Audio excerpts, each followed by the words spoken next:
many fans you are in the chat.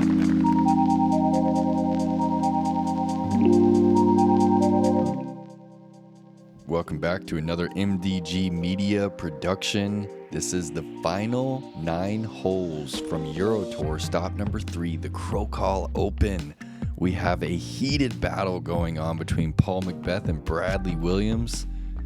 I'm your host, Nate Perkins, the Perks of Disc Golf, and I'm here with my good friend, Elias Luukkonen. You're on this lead card. You're watching this battle go down. You're still very much in contention. You find yourself 4 strokes back. What's going through your mind? How you feeling about Krokhol? Yeah, it's an incredible course, and certainly as an experience, one of the better experiences ever for myself in disc golf, seeing these top 2 guys playing an incredible level of disc golf right now. All right, this is a big swing hole right here. It's a downhill par 3. There's OB everywhere. It was playing into a slight tailwind today, maybe tail cross. But again, it's kind of swirling out here. So at one moment it could be a tail, next moment it could be a head. So I believe Paul is going to be going with the straight shot, and Bradley is going to be throwing this hyzer. So potential for big swings here. Yeah, Paul with Luna here, just trying to keep it straight throughout the whole flight. He got this one a little bit more left than he would like to, so the line is not ideal. Looking for that rock, and actually gets an incredible break there, skipping off the rock and inside the circle there. Big moment from Paul with the Luna, and Bradley. This is not really normal for him to be playing this big hyzer. He's going destroyer. And we're going to watch this from the drone. Oh, and a very conservative shot. Just early, but punches through the trees. What'd you see there? Actually, he went slightly inside or through the trees, which was very lucky there. I'm trying to go with the wide forehand hyzer here. I got insanely lucky there, hitting the banner and bouncing 1 meter inbounds there. That's a very lucky break, even if I say so myself. Miro going with a traditional straight mid-range here, slightly turning it over to the right, but hits the trees and gets the perfect bounce, and he's parked right there.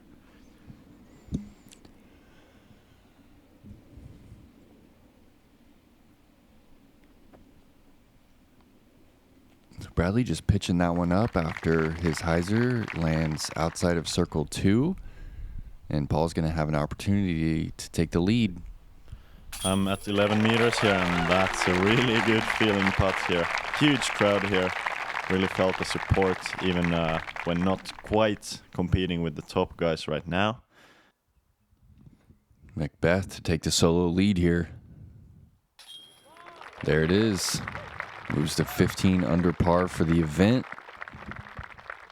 His putter is pretty much on fire for this round, compared to especially round 2, where he was having some troubles, especially from the edge or outside of circle 1. He's putting insanely well right now. And as we see, Miro tapping in for that great birdie. Good to see himself with the birdie after a bit of a tough front 9 for my Finnish guy. All right, hole 11, daunting par 3 here, 149 meters, plays slightly downhill, but very specific shape. The rough is just so rough. It's almost an instant bogey if you do not land in this defined fairway here. Yes, exactly. I believe this is the most rarely birdied hole on the entire course. We have only seen just a few birdies throughout the first 2 rounds. Birdie on this hole would certainly make a huge push for the win on this final round lead card. Paul is going for it with a straight-ish force, but he hasn't turned it over towards the basket enough. He's heading towards the right side, or the left side rough, excuse me, and I can tell you that is very, very thick where he is right now. And you're going with that same PD, and you can see the wind just barely get on top of that one. It's so confusing. It looks like a tailwind, but then it behaved like a headwind on your PD. Yeah, certainly a lot of swirls even on this long hole with the slightly elevated T-pad affecting the disc a lot. As you see Miro throwing a good looking shot, but once again the wind just turns it over to the right side woods. Miro actually does stay near the edge, so he has got a shot to the basket, but I went pretty deep in there, so I don't have pretty much anything. So everybody throwing kind of a bad shot here, and Bradley hopefully looking forward to taking a stroke on the, possibly even on the entire card here with a good shot. But he also pulls it to the right, wind also playing with the disc, and that's also another very deep spot. Has to contend with those small birch trees, but also the higher ones. I'm actually trying to go over the top anhyzer here. Need to throw it very high, pretty much vertically up in the air. And I just ended up throwing it to the other side of the fairway in the woods. Look how tight those birch trees are. I mean, it is just jail over there. And Paul maybe has a window.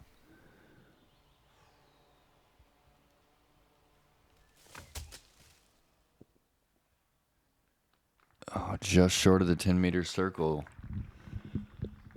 Yeah, still a very makeable putt, and pretty much the best he could do from there. As we see Bradley also having to go pretty much vertical. That's one of the toughest spots on the hole.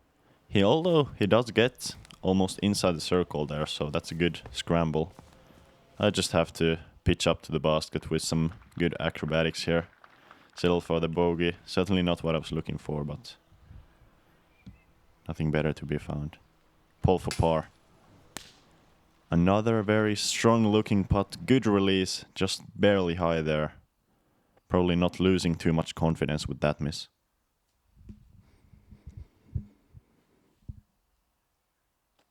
Bradley to pick up a stroke, and he pulls it right.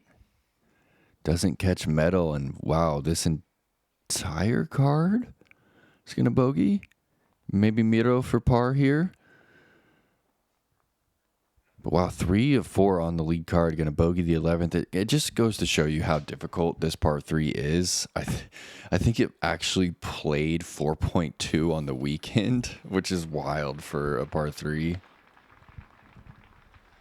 Yeah, for sure. At least most of the field probably plays closer to a par 4, since it's quite long for par 3, and as we said, very few birdies to be found.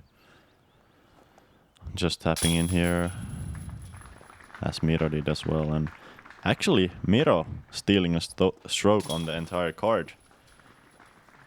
That must be a slightly good feeling, getting that first place on the tee order on the next hole. A hole 12, beautiful downhill tee shot here on this 267-meter par 4. You can really push this one all the way out to 140 meters. Right short of that pond, there's a little OB line that kind of gets in the mind a little bit and forces players to kind of play a hyzer away from it. And then you're left with a pretty demanding second shot. Depending on where you land, you're either going straight or like a slight turnover. Basket again up on this little mound. Roll away potential deep and right. Yeah, for sure. On the drive, just important to stay on the fairway. Hopefully bite a good chunk of distance. Many players, especially in today's headwind that we had, are choosing to go with a high-speed overstable disc, as Miro did go with a Halo Destroyer there. So the headwind making this drive even tougher, with the downhill and headwind making discs turn easier to the right. Paul said that he went with his most overstable distance driver in his bag, and you can see that in the distance, not getting a lot of distance, but in the middle of the fairway. What are you tossing here? This is an FD1, very neutral to stable fairway driver. Didn't quite consider that headwind to be as strong as it was, and I'm challenging the right side OB, but I'm safe by 1 meter. You can actually see that I was extremely confused that I was safe, because I was sure that was going to be right side OB there.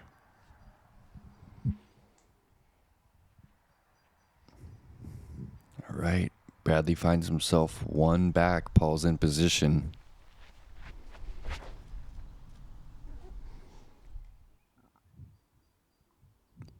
Flat, committed shot here. Eisering back, skipping forward. Ideal spot for B-Dub. Yeah, that was perfect. Kind of challenging the right side trees is really the way to go in this headwind with that overstable disc. Paul has about 130 meters to go, maybe 135. Does not turn it over.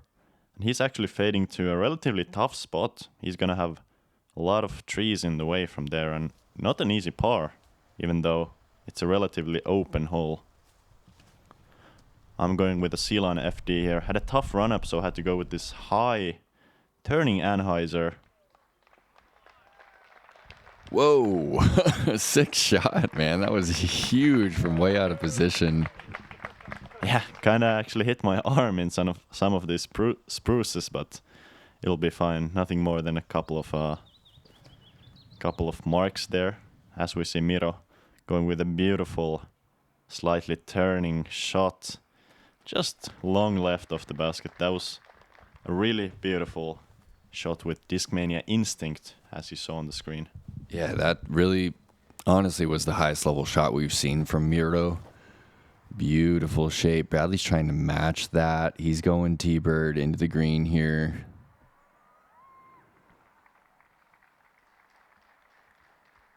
You know, he might have even gone driver there.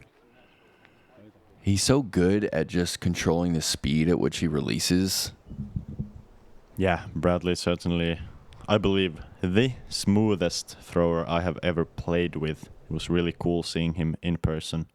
You can see how much trouble Paul had to deal with there, just pitching up a forehand inside the circle there. I have about 12.5 meters here, feeling very confident about this one. Although I just missed it to the right. That miss actually hurts way worse than, for example, the bogey on the last hole for some reason. Oh, and Bradley to pick up a stroke. Man, big moment right there. That was to tie it up.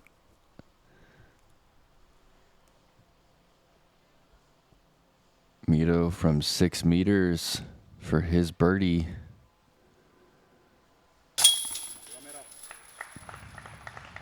Pretty sweet birdie from the young Finn. Yeah, and actually 2 holes in a row where Miro gets a stroke on the entire card. So that's pretty sweet for him, making a bit of a comeback after that difficult and slightly unfortunate front 9. I feel like he had a couple of really bad breaks on that front 9.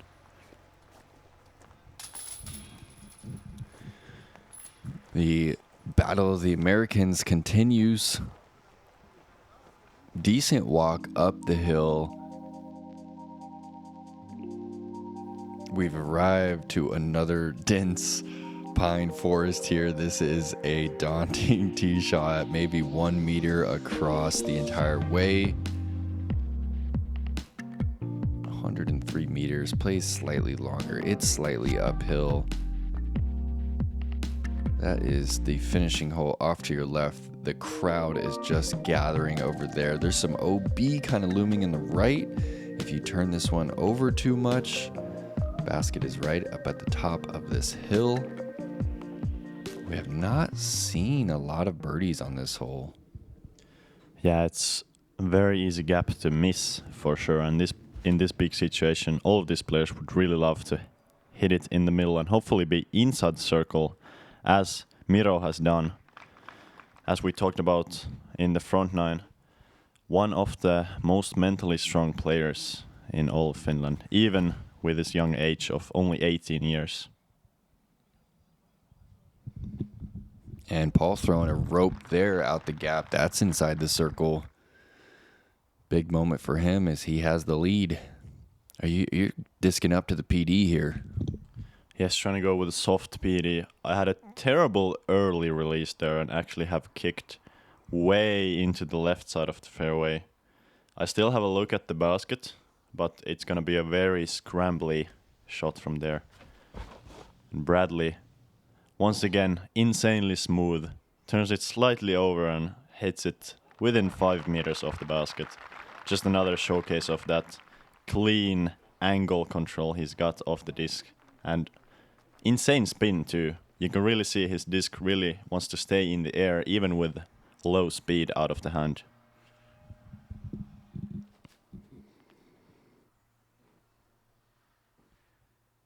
And from out of position, you throw it to 13 meters there. You've got an uphill putt. Pretty tough spot to throw from. Pretty well thrown. We're going to have some putts for birdie here. Okay, you're just outside the circle, uphill, wind is down. Yeah, another pretty frustrating miss there, especially with a couple of errant shots there. But Paul here, looking to keep that lead, hopefully with a good putt, and he makes it. Really good putting round for him. Only having missed that one putt on hole 11. Other than that, pretty much flawless on the green. That was, I believe, just inside the circle, about 9.5 meters. Big moment right here. That's just outside the circle. And that's on the pole with Bradley 5 paces in front of him. This is truly a battle right now, Elias. Yeah, very exciting battle as we move on to some of the more exciting holes on the course. It's truly an epic finish on this Krokhol disc golf course. Bradley to keep pace with Paul does it with a bit of a low effort there. Luckily catching inside the basket. Maybe on another basket with some heavier chains that might have actually fallen out, but with the Latitude baskets with the lighter chains stays in and keeps the battle alive. Latitude 64's boys down here just finished checking out the telemetry you have, and everything is A-OK.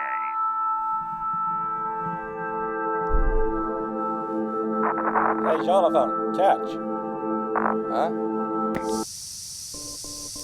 Warning, low oxygen. Warning, low oxygen. Jonathan, we're getting an anomalous critical failure on your suit. Could you please confirm status? Low oxygen. Sorry, man. Warning, low oxygen.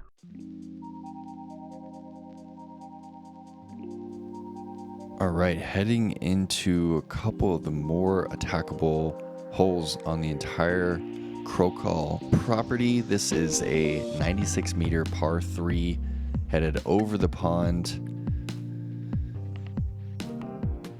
Beautiful setting for the tee. There are just rocks covered in moss, all these birch trees.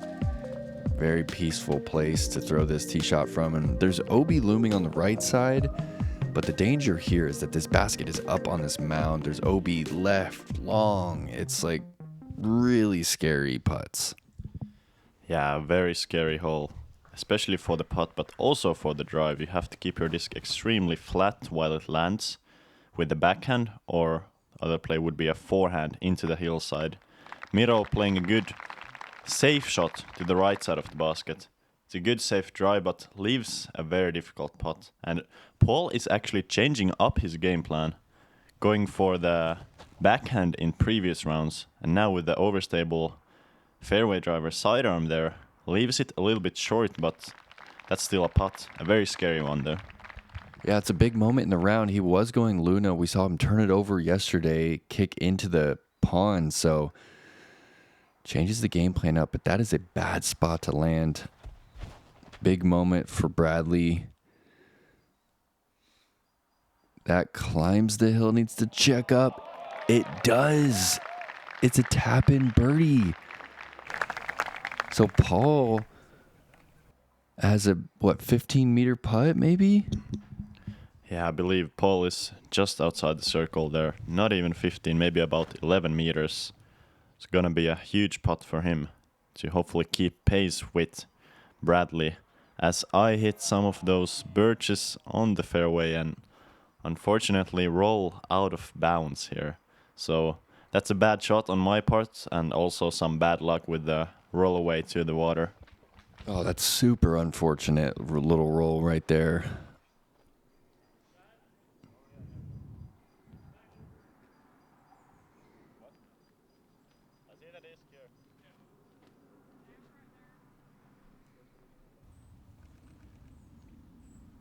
Ooh.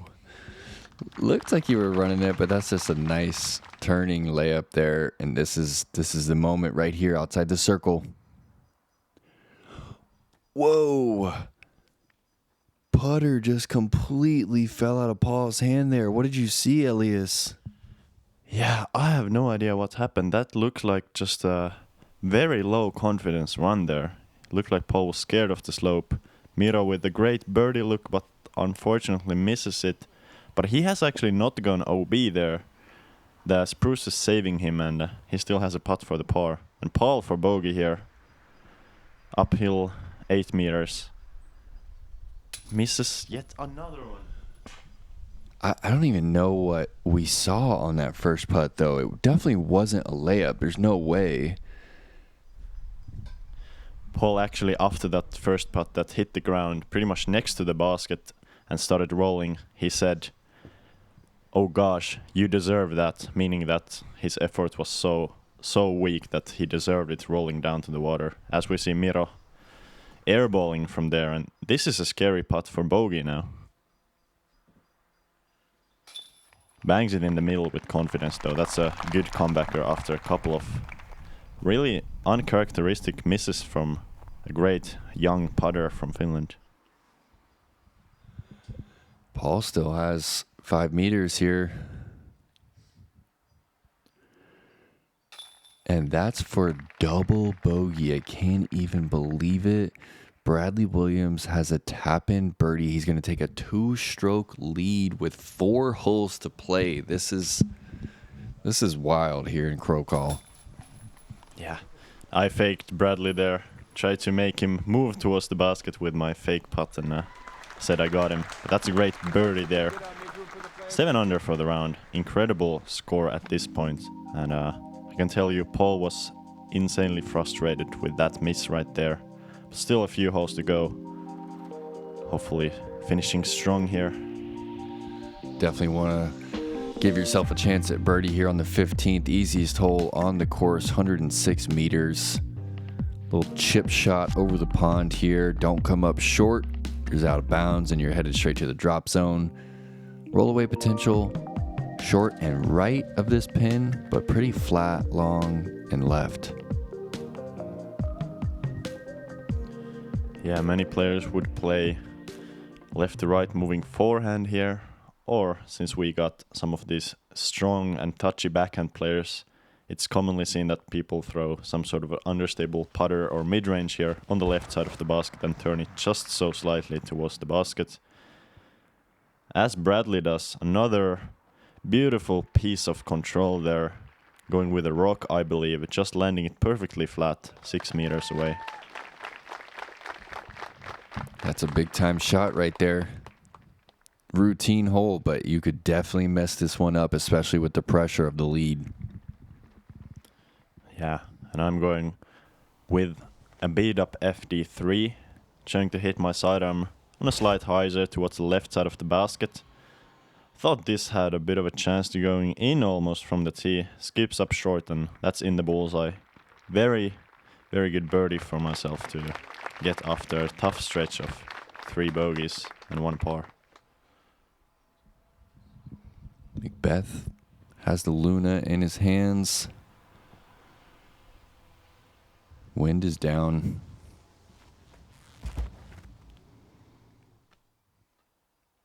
Whoa, and that gets slammed. No way. That is into the wall. That's out of bounds. Unbelievable what has transpired. He's going to go double bogey on 14 and bogey at best here on the 15th. Yeah, and Paul was actually going with a slightly quicker routine than normal here. So that's something to note. You can see him here just stepping up to the drop zone and throwing it. You know, he's very frustrated, trying to play just quick. Puts it under the basket there, so not more damage than just a bogey, but even a bogey is almost catastrophic on this, one of the easiest par 3s on the course. I'm still just beside myself what we're watching, and Miro bangs it from outside the circle, right on the pole. Good little bounce back there after the 3-putt. And Bradley very relaxed on that slight death putt there. He gets 3 in a row. He now has a 4-stroke lead over Paul. You're tapping into birdie there. Moving yourself back into the green for the round. You're 1 under on the day, 9 under for the event. What's the vibe on the card when McBeth goes double bogey there?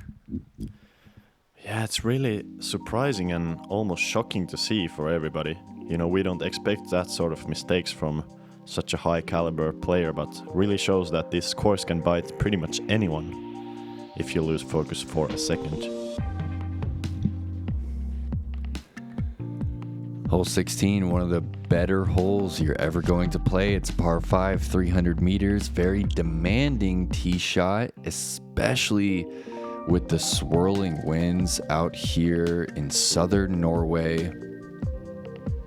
You could throw it as short as 100 meters, as long as 150 off the tee. And you just want to toss something inbounds on your second.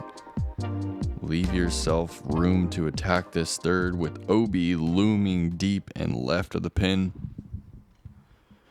Yeah, it's a beautiful hole, and actually, as long as you can keep this drive in bounds, it's quite a simple hole after that. Bradley is kind of going towards the left side. There is OB on the edge of the woods there, but he does stay safe. It's certainly not the ideal spot to be. And Miro here with a slightly understable distance driver. Also playing towards the left side. You can see he wanted to be a bit more right. Also not OB there, but both Bradley and Miro are not going to get a lot of distance with a second shot from such a bad position. I have only one thing on my mind. I want to get the eagle on this hole. Going with as big of a shot as I possibly can on this drive. Trying to put my straight DD3 out there with some anhyzer, and that's pretty much an ideal spot, even for the eagle.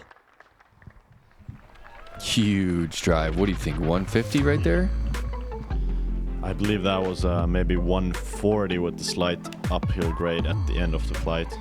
But I got the angle pretty much perfect there. You can see the full flight of the disc pushing forwards, and it's only about 160 to the basket from there with the slight downhill.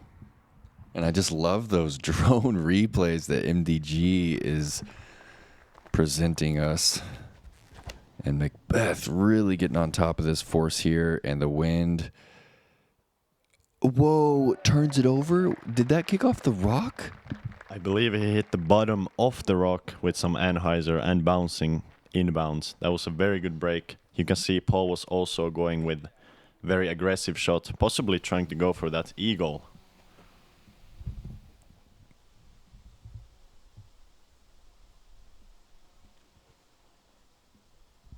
Bradley kind of out of position here. He's just going to throw this flex forehand. Hyzer's late, and that is in a good spot.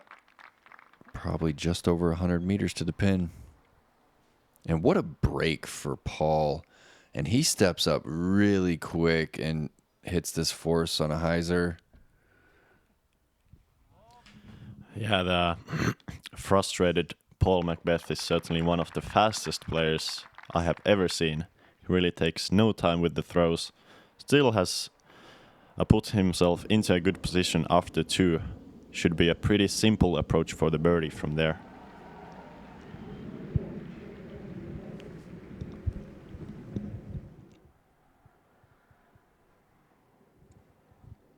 Yeah, Miro checks up just safe. And this is the shot I'm waiting to see. I want to see you attack this one. Are you going to pick up the same disc? I'm actually gonna grab a way more understable red DD3 out of my bag. Really glided disc, trying to hit it on the left side of this tree high and turn it over. But I turned it way too much anhyzer, anticipating a cut roll towards OB, but actually get a very good break and does not cut roll to the left side OB. So I only have about 35 meters to the basket. Really missed my angle there, but still a decent result. Really wanted to get that eagle though. That would have been super cool, I think.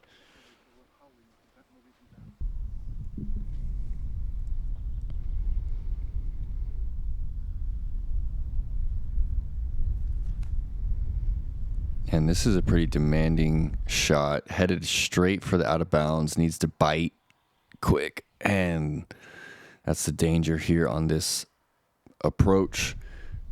Big time shot for Bradley. He's going putter. Look at the trust there, Elias. That is incredible. Unbelievable. Insane shot. Able to keep that disc from fading left towards the OB. Out of the hand, it looked insanely scary, going pretty much straight towards the basket with even a slight bit of hyzer angle on the disc. But he's the master of the angles, and that's almost looks like almost solidifying that 4-stroke lead going into the hole 17, especially since Paul is leaving his approach a little bit short, actually, I believe, just on the edge of the circle there. Yeah, it almost seems like Paul feels like the tournament's already over. I mean, he has 4 strokes, just 2.5 holes, but just, you know, not really throwing with too much intention right now. But he's good from 11 meters on that putt. So that'll keep him 4 back with 2 to play. Yeah, 4 back with 2 to play might sound pretty extreme, but the last 2 holes are insanely difficult and have a very high potential for bogey. As we see, unfortunately, Miro airballing on the left side. He was very, very frustrated with that. And scary putt from here still, but makes it in the middle for the bogey there, putting his round score back to even par. Certainly a roller coaster of a round for him, as we see Bradley tapping in 9 under on the round for Bradley. Incredible round, and considering that the all-time course record on this course is 8 under in any competition.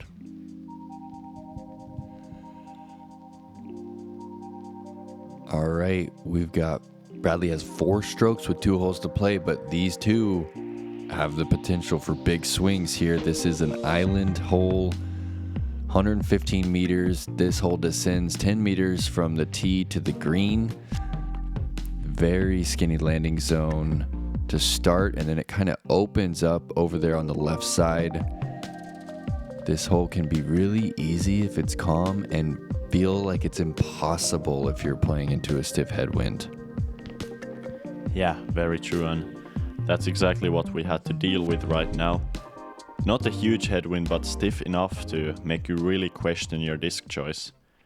Actually, Bradley going with a stable to overstable fairway driver here, so really trying to play that soft shot with a slight bit of anhyzer and fade back inbounds. Oh, and just over-committing to the width and angle there. And he didn't give it a chance. That's a huge mistake.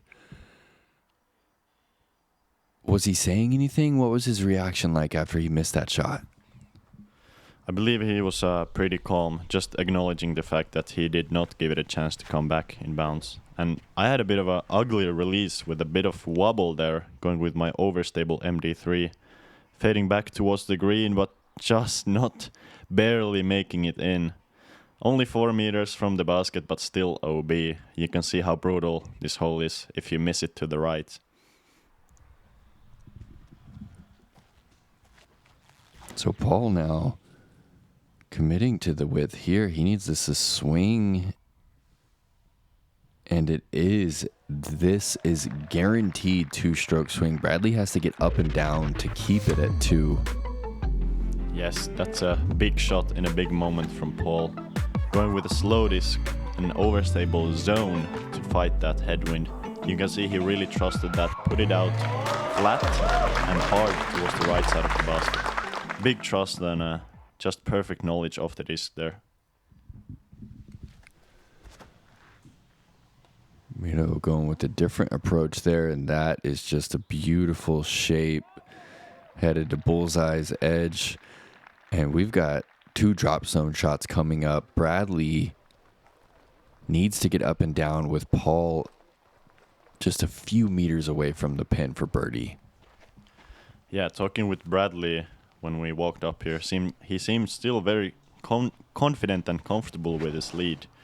So this approach is going a bit long though. Hits the rocks and stays in bounds. That's one of the most fortunate breaks he could get. Unbelievable. He put too much heat on that putter, flattened it out, and gets the break. This is a crazy finish to the tournament, just when you thought that he had it locked up. Yeah, really making that critical error of going long right, but does not pay the price for it. He's going to have an easy putt for bogey now. And myself, not that easy putt for bogey. Going straight towards the OB there. Dropping the disc. Don't really care right now. As we see these other guys walking up to the green, trying to tap in their great, impactful birdies. Miro actually is trying to chase me for the tied 5th position in the tournament to possibly get that USDGC spot as Bradley almost bounces it out of the pole. There was a lot of events on this hole. This is crazy, Elias. I can't even believe it. There's just 2 strokes between the Americans now. They're walking back up the hill to hole 18. You actually tee back over that same basket here. You can see the island just below the drone. 230 meters, but it's downhill enough that you could throw it up to 170 meters. You could throw it as short as 130 and still attack this green. But as we approach, you can see just why it's not really playing that easy this weekend. The green is about the size of the circle, maybe a little smaller than the circle on the short side and a little bit bigger on the long side, but there's this bunker hazard right in front of the pin that really makes you overthink this shot. And it's up on a little mound, so there's tons of skip. They tend to skip out of the green, and they also tend to roll out of the green. A lot can happen here. 2 strokes. He's got to be feeling nervous. Yeah, for sure, and even making this hole more difficult with the left to right headwind that we had, really making that angle control difficult. You can see it turning Paul's disc from left to right, but he does actually end up in a decent position there, bouncing off a couple of trees, and he's about 80 meters left to the basket, and that's actually a good place to be.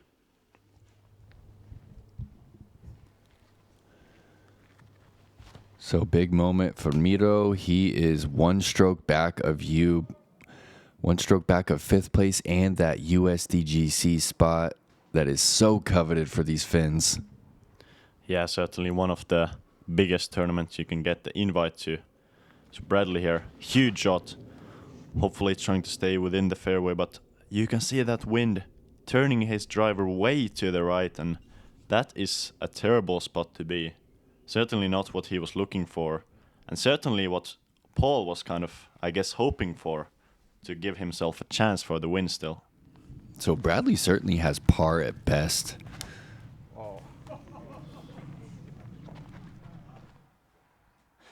Overturning that DD3. That bites down into the fairway, though. But the story here is Bradley just turns that drive over. He's going to have to pitch out and then potentially attack if Paul hits the green. Yeah, for sure. It's a lot of pressure on the upcoming couple shots from Bradley and Paul, as well as Miro. He needs to give himself a chance to get that par on this hole, to at least force me into some sort of a pressured situation. And that's not a very long shot, but he's in position to get an approach to the green. I'm just laying up here, trying to get as close to the edge of the fairway as possible. And that's pretty much a jump putt to the basket from there. Whoa. Much worse than I initially thought. He's going to have to throw a high forehand here. Finds a pocket. Okay, so he's just past the 150 meter sign. He's going to have 90 meters in. Miro here, very important shot. Trying to go overstable forehand. Hits the rocks and bounces out, unfortunately. But actually rolls back in. That was one of the most unfortunate and fortunate breaks I have ever seen on any hole in disc golf. You could really hear that from the crowd. They were insanely excited when he rolled back in bounds and giving himself a chance still for that USDGC spot. And Paul here, this is it. Needs to get it in bounds. This is very wide. Skips over the island rocks. Wow. This is incredible, Elias. Oh my gosh, what a finish to this tournament. He has just 5 meters left for his birdie. He puts all the pressure in the world back on Bradley Williams. Bradley, I believe, gonna go pig here. He is forehand. This is the moment.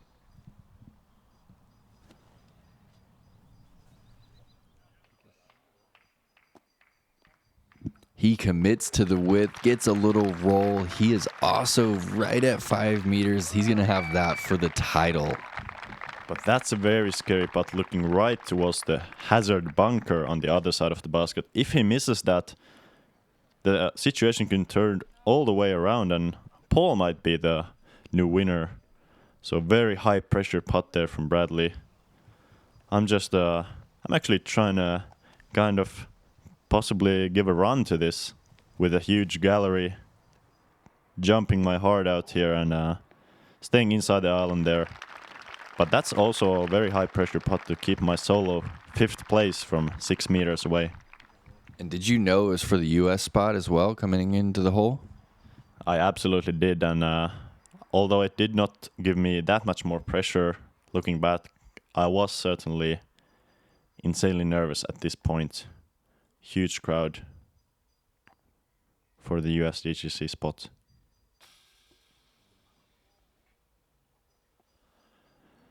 And I'm kind of confused why that didn't go in. It looked like it was up and over the rim.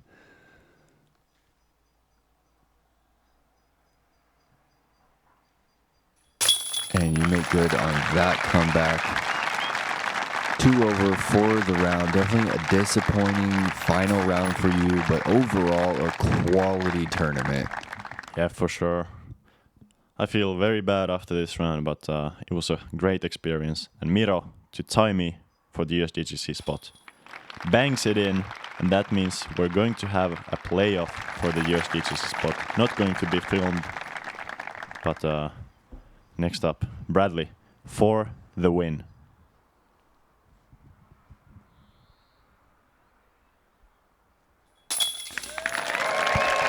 And he's done it. Bradley Williams, his first event in Europe, guys. What an incredible tournament to witness in person and here on MDG.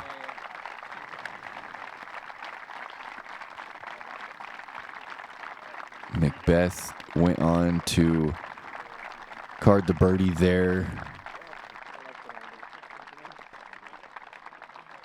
Ladies and gentlemen, for the first time ever, the MPO champion of Krokhol Open, Mr. Bradley Williams!